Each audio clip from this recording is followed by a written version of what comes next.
I believe in ghosts. I think there are good spirits. I think they are evil spirits. I believe that when you die, there's something that can be left behind. I have seen what I consider angels and demons. You don't choose to see spirits. This is not something that we have chosen.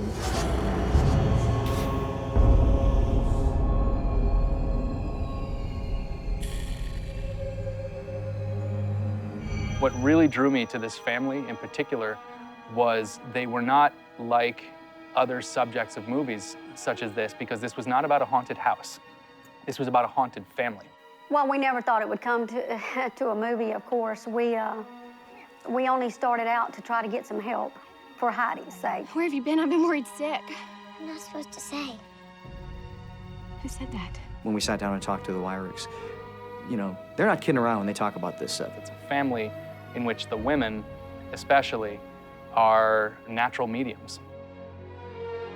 They essentially are able to see and sense spirits, benevolent ones and malevolent ones, you know, good and evil.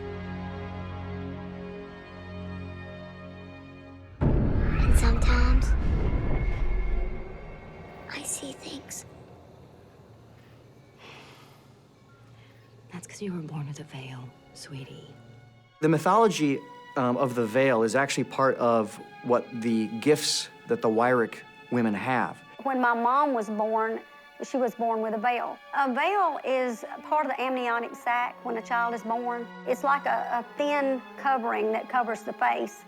And if you are born with a veil, people always say in the old days that you would be able to see into like a fourth dimension. Outside of the normal realm and into the spirit world. Heidi was born with that.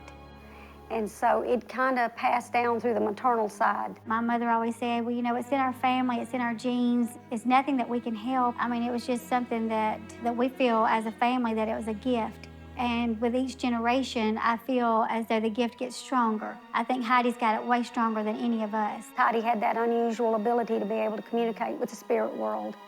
I see people that have passed on years ago. A lot of people see things and see spirits, but they don't know who they are or why they're there. But she could positively identify all these people that she was seeing. She would name these spirits. This is it. Mr. Gordy told me there's a swing here. Well, babe, I don't see a swing. It did start with Mr. Gordy. I was at the age of 3 when I first saw him outside of our home.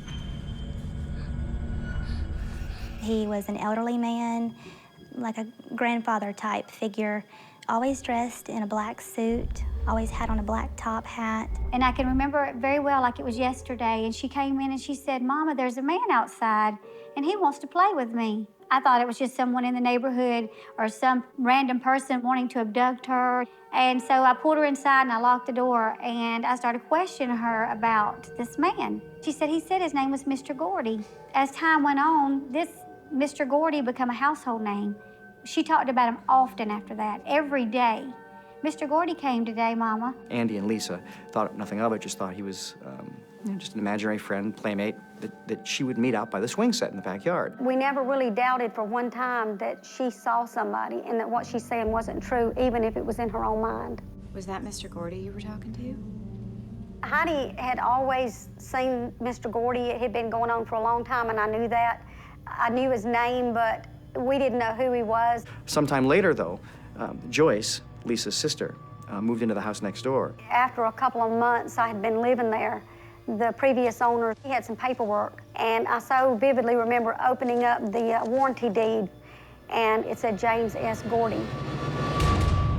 At this point, you don't know what to do. Your child is seeing what you know now as spirits, and you don't know how to handle it.